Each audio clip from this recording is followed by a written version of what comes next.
Las Saturnales romanas, inversión de roles y caos. Si pudiéramos viajar en el tiempo a la Roma de hace 2000 años durante el mes de diciembre, no encontraríamos villancicos angelicales ni escenas de paz y amor junto a la chimenea. En su lugar, nos toparíamos con una escena que se asemejaría más a una mezcla entre una purga anárquica y una fiesta de fraternidad descontrolada que duraba una semana entera. Bienvenidos a las Saturnales, la verdadera abuela de nuestra Navidad, aunque una abuela con problemas de bebida y una tendencia al caos social absoluto. Las Saturnales se celebraban en honor a Saturno, el dios de la agricultura, la liberación y el tiempo. Pero, irónicamente, la fiesta trataba de romper con el tiempo y el orden. Comenzaba el 17 de diciembre y, dependiendo de la época imperial, se extendía hasta el 23. Durante estos días, el grito de «Io Saturnalia» resonaba por las calles de Roma como un grito de guerra festivo. Lo que hacía esta festividad verdaderamente única y aterradora para la élite conservadora era la completa inversión de las normas sociales.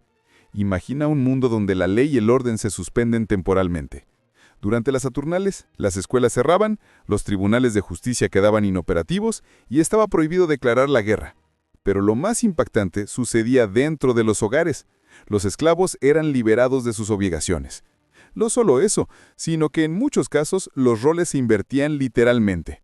Los amos servían la cena a sus esclavos. Los esclavos podían vestir las ropas de sus señores, insultarlos en tono de burla y jugar a los dados con ellos sin temor a represalias. Era una válvula de escape social.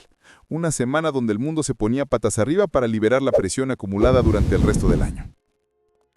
El juego de azar, normalmente prohibido o mal visto en Roma para la plebe, se volvía la actividad principal. Se apostaban monedas, nueces y propiedades en cada esquina. La ciudad se sumía en un estado de embriaguez colectiva y libertinaje. El poeta Catulo la llamó los mejores días. Séneca, el estoico, se quejaba de que toda Roma se ha vuelto loca. Un elemento central de esta locura era la elección del Saturnalicius Princeps, o el rey de las Saturnales. En cada hogar o comunidad se elegía una persona, a menudo de bajo estatus, para que fuera el rey del caos. Sus órdenes, por absurdas o humillantes que fueran, debían ser obedecidas por todos. Canta desnudo, baila en agua fría, insulta al patricio. Este rey del caos es el ancestro directo de la tradición medieval del señor del desgobierno, y de manera más diluida de la sorpresa que encontramos hoy en el Roscón de Reyes. Cuando el cristianismo comenzó a ganar poder, se encontró con un problema. Nadie quería renunciar a las Saturnales. Eran demasiado divertidas. La Iglesia, en una maniobra de marketing brillante, decidió no prohibir la fiesta, sino absorberla. Mantuvieron las fechas, mantuvieron las decoraciones de acebo y hierba, mantuvieron el intercambio de regalos, originalmente velas de cera y figuras de arcilla llamadas sigilaria, pero cambiaron al anfitrión. Saturno fue desalojado y Jesús se mudó al 25 de diciembre, una fecha que coincidía convenientemente con el Sol Invictus, el renacimiento del Sol. Así que, cuando te sientes a la mesa y te excedes con la comida y la bebida, o cuando sientes que la cena familiar es un caos sin reglas, no estás fallando en la Navidad, estás honrando, sin saberlo, a las antiguas Saturnales. Yule y el sacrificio del jabalí nórdico. Mientras los romanos se emborrachaban en el sur, en el norte helado de Europa, los pueblos germánicos y escandinavos celebraban algo mucho más visceral y oscuro, Yule. Si piensas que la Navidad es acogedora, Yule te recordará que el invierno es una época de muerte, oscuridad y sobrevivencia. Yule marcaba el solsticio de invierno, el punto de inflexión donde la noche era más larga y el sol parecía estar a punto de morir para siempre. Para convencer al sol de que regresara, se necesitaba sangre. El dios central de Yule no era un bebé en un pesebre, sino Odín, el padre de todo.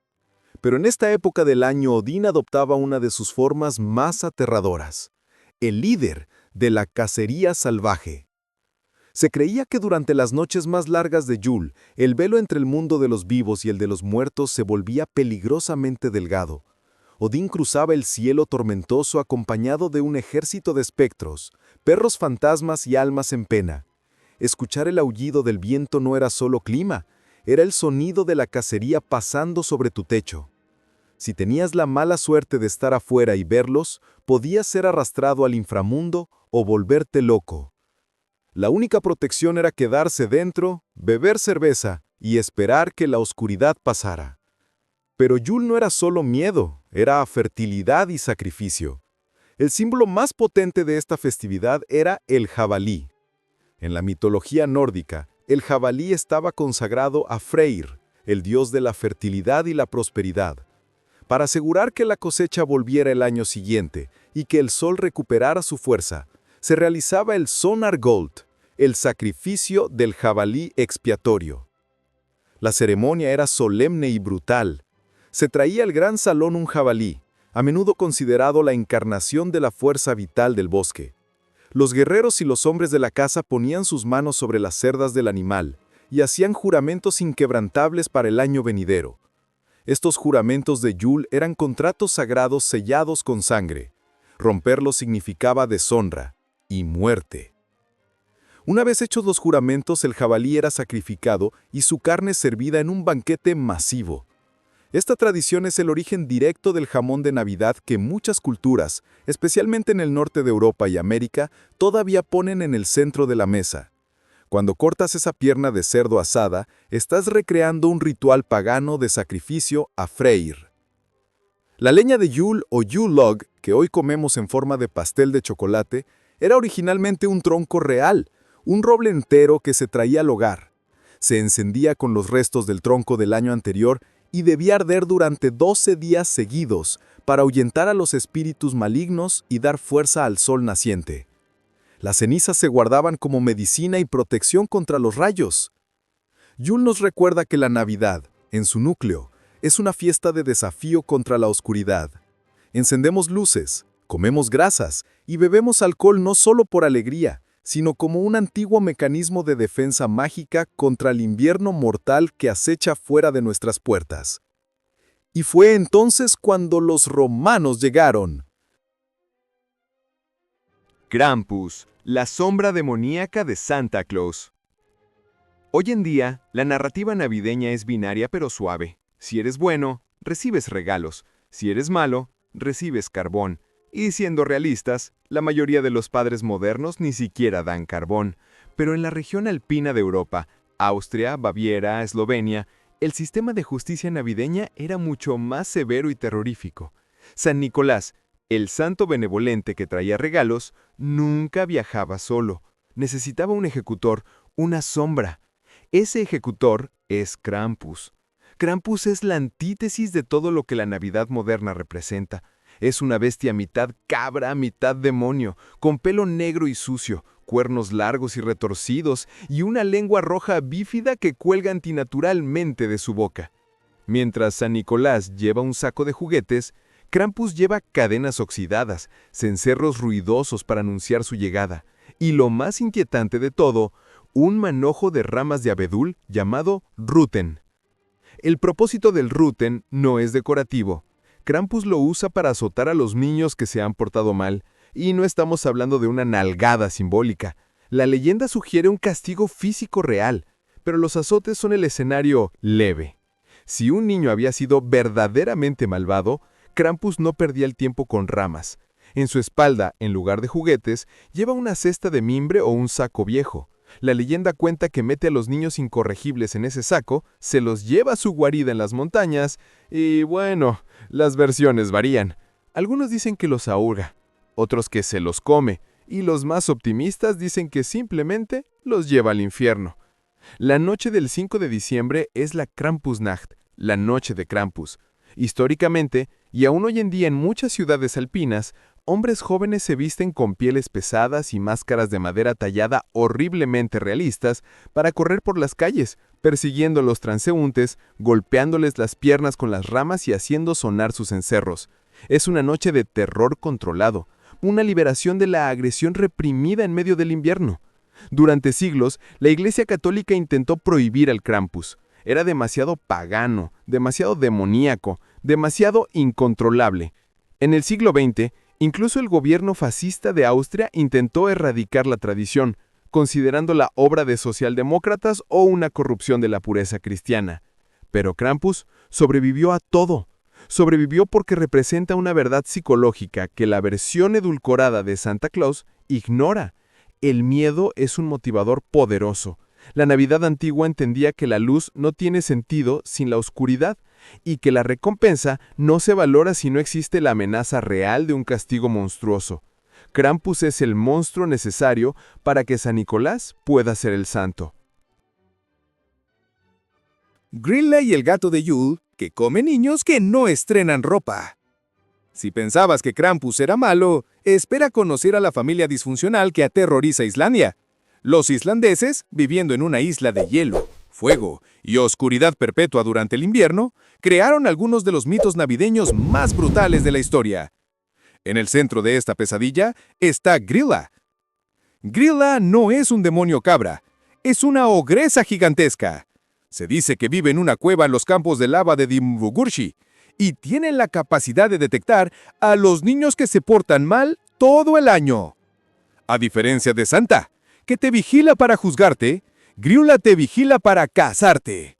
Durante la Navidad, baja de las montañas con un saco gigante.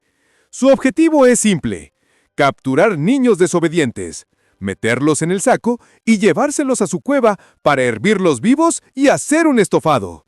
Es una depredadora caníbal y es una de las figuras más antiguas del folclore islandés, mencionada en las sagas del siglo XIII.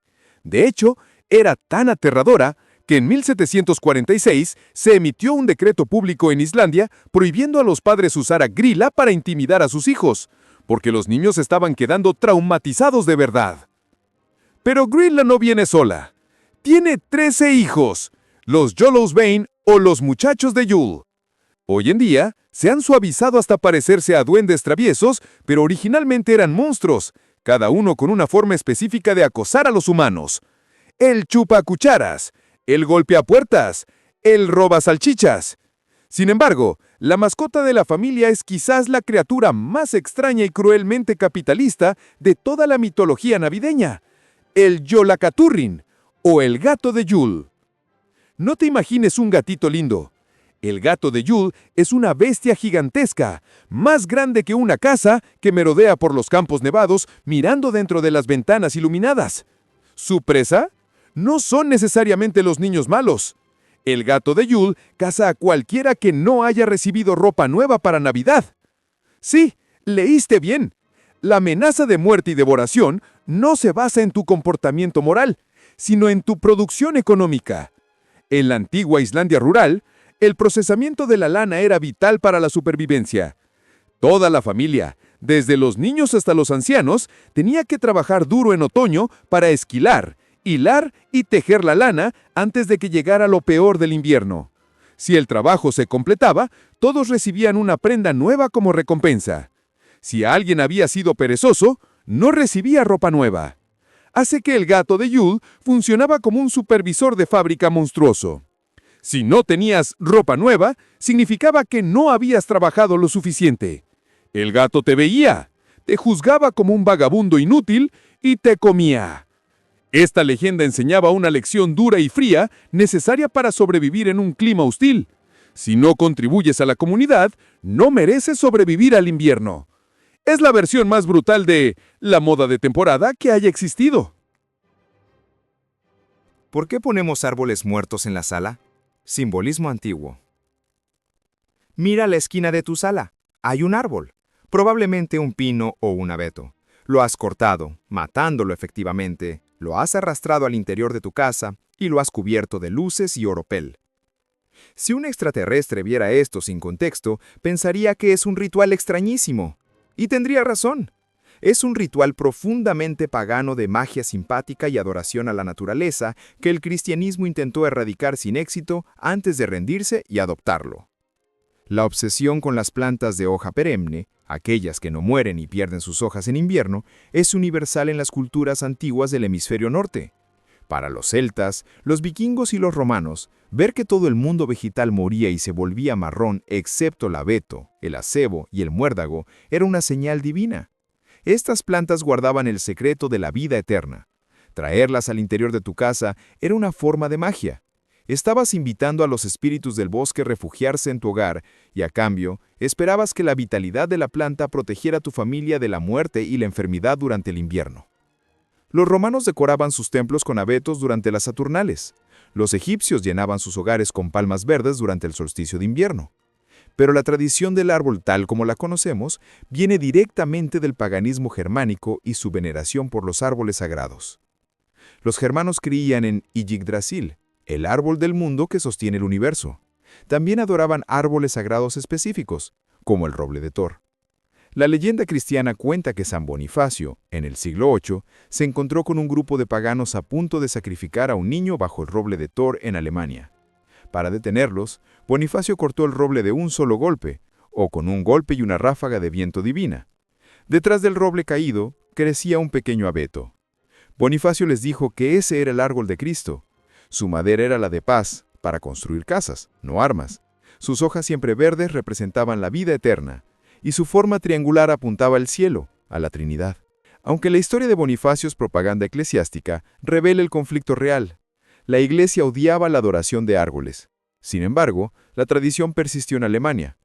En la Edad Media, aparecieron los árboles del paraíso en las obras de teatro de misterio que se representaban el 24 de diciembre, día de Adán y Eva en el Santoral antiguo. Eran abetos decorados con manzanas, simbolizando la fruta prohibida, y obleas, simbolizando la Eucaristía. Con el tiempo las manzanas se convirtieron en bolas de cristal rojas y las obleas en galletas, dando lugar a nuestros adornos modernos. Pero el acto fundamental sigue siendo el mismo. Traemos un trozo de naturaleza salvaje a nuestro espacio civilizado.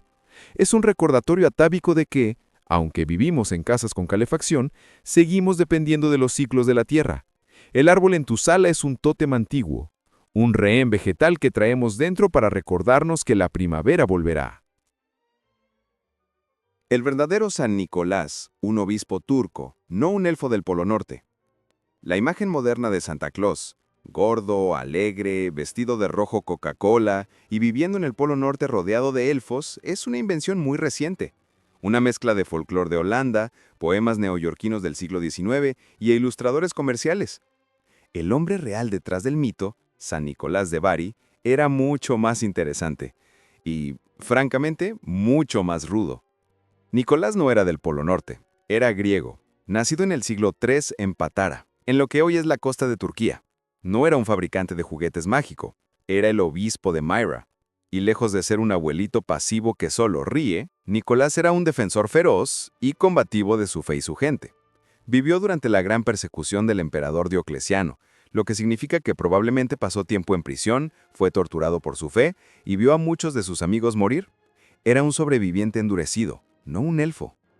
Una de las historias más famosas y posiblemente apócrifas, pero deliciosas, sobre su temperamento, ocurrió durante el Concilio de Nicea en el año 325 después de Cristo. La Iglesia estaba debatiendo la naturaleza de Cristo. Un sacerdote llamado Arrio argumentaba que Jesús no era igual a Dios Padre. Según la leyenda, Nicolás se enferrució tanto con la herejía de Arrio que cruzó la sala del concilio y le dio una bofetada en la cara delante del mismísimo emperador Constantino. Fue encarcelado por esto, pero la historia nos muestra a un hombre de acción apasionada, no al santo dócil de las tarjetas postales. El origen de los regalos y las medias colgadas en la chimenea proviene de una historia bastante sórdida. Se cuenta que un padre pobre de Myra tenía 3 hijas. Como no tenía dinero para sus dotes, las hijas estaban condenadas a no casarse y muy probablemente a ser vendidas a la prostitución o esclavitud para sobrevivir. Nicolás, al enterarse de esto, quiso ayudar, pero en secreto, para no humillar al padre. Durante la noche, arrojó bolsas de oro por la ventana abierta de la casa. Una de las bolsas, según la leyenda, cayó dentro de una media o calcetín que se estaba secando junto al fuego. De ahí viene la tradición de colgar calcetines esperando que se llenen de oro o naranjas y chocolate. Nicolás se convirtió en el santo patrono de casi todo: marineros, prostitutas arrepentidas, prestamistas, ladrones y, por supuesto, niños. Su fama se expandió a Europa. En los Países Bajos se convirtió en Sinterklaas, un obispo alto y serio que llegaba en barco desde España. Una confusión histórica curiosa. Montado en un caballo blanco, cuando los inmigrantes holandeses llegaron a New Amsterdam, hoy Nueva York, trajeron a Sinterklaas. Los angloparlantes pronunciaron mal el nombre, lo convirtieron en Santa Claus, le quitaron la mitra de obispo, le pusieron un traje de pieles y lo mudaron al Polo Norte. Pero debajo del traje rojo sigue latiendo el corazón de un obispo turco de mal genio que no toleraba herejías ni injusticias. La prohibición de la Navidad en el siglo XVII era ilegal celebrarla. Hoy en día, la guerra contra la Navidad es un tema recurrente en los noticieros conservadores si una taza de café no tiene suficientes copos de nieve.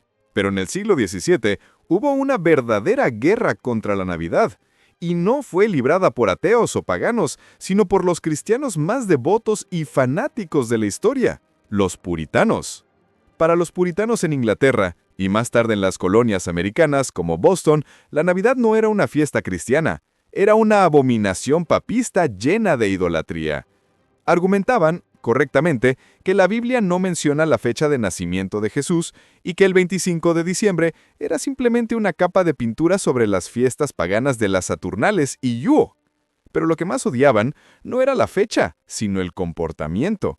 En el siglo XVII, la Navidad en Inglaterra se parecía más a un Mardi Gras violento que a una misa.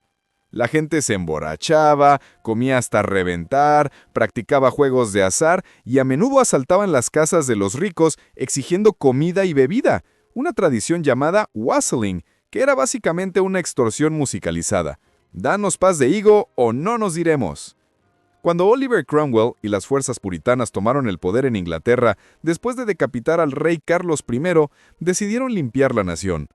En 1644, el Parlamento prohibió oficialmente la Navidad.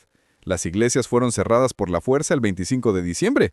Se ordenó que las tiendas permanecieran abiertas y que la gente trabajara como si fuera un día normal. Los soldados patrullaban las calles de Londres confiscando comida festiva. Si te atrapaban cocinando un ganso o un pastel de carne picada, mince pie, podías ser multado o arrestado. El olor de canela y nuez moscada se convirtió en el olor de la resistencia ilegal. Esto provocó disturbios masivos. La gente, harta de la austeridad puritana, salió a las calles. Hubo peleas a puñetazos en Canterbury, donde los protestantes jugaron fútbol en las calles en protesta y gritaron consignas monárquicas. La Navidad se convirtió en un símbolo político de la resistencia contra la tiranía puritana. En América, la prohibición fue igual de severa. En Boston, celebrar la Navidad fue ilegal entre 1659 y 1681. La ley establecía una multa de 5 chelines para cualquiera que fuera sorprendido festejando o no trabajando. De hecho, la Navidad no se convirtió en un día federal en los Estados Unidos hasta 1870. Durante casi 2 siglos, en gran parte de América protestante, el 25 de diciembre era solo otro día de trabajo. La Navidad tal y como la amamos fue una reinvención victoriana que tuvo que luchar contra la propia iglesia para existir. Los fantasmas de Navidad. Antes de Dickens, era época de terror. Cuando pensamos en historias de Navidad, pensamos en milagros, reencuentros familiares y redención. Pero hay una tradición más antigua, una que Charles Dickens hizo famosa con Un cuento de Navidad, pero que no inventó: contar historias de fantasmas. La conexión entre la Navidad y el terror es lógica si recordamos sus raíces en Yule. Es la época más oscura del año. El sol ha muerto. Las sombras son largas. El viento aúlla. La gente está reunida alrededor del fuego, el único punto de luz en un mundo negro. ¿Qué mejor momento para hablar de lo que acecha en la oscuridad? Durante la época victoriana y eduardiana en Gran Bretaña, la tradición navideña por excelencia no era ver una película romántica, sino asustarse mutuamente hasta la muerte. Las revistas literarias de diciembre estaban llenas de cuentos macabros de espíritus vengativos, casas embrujadas y asesinatos misteriosos. La frase de la canción "It's the most wonderful time of the year", que dice "There'll be scary ghost stories", habrá historias de fantasmas aterradoras, es un remanente de esta tradición que la mayoría de la gente ignora hoy en día. El maestro absoluto de este género no fue Dickens, sino M.R. James, un académico de Cambridge a principios del siglo XX. James tenía la tradición de invitar a sus estudiantes y colegas a su oficina en Nochebuena, apagar todas las luces excepto una sola vela, y leer un cuento de fantasmas nuevo que había escrito específicamente para esa noche. Sus historias no tenían moralejas reconfortantes como las de Dickens.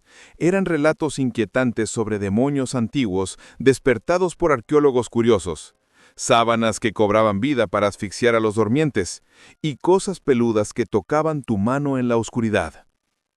Esta tradición de terror navideño tiene un propósito psicológico. Al traer el miedo al círculo seguro y cálido del fuego del hogar, lo domesticamos. Compartir una historia de terror en grupo crea cohesión social. Nos asustamos juntos y nos consolamos juntos. Es una forma de reconocer la oscuridad del invierno sin dejar que nos consuma. Así que este año, cuando termines la cena, apaga las luces. No pongas una película de caricaturas. Sigue la vieja tradición. Cuenta una historia sobre un espectro, sobre el Krampus, sobre el gato de Yule, porque la Navidad, en su origen más profundo, siempre ha tratado sobre los monstruos que esperan justo afuera del círculo de luz de nuestra hoguera, y sobre nuestra maravillosa y desafiante capacidad para celebrar la vida a pesar de ellos.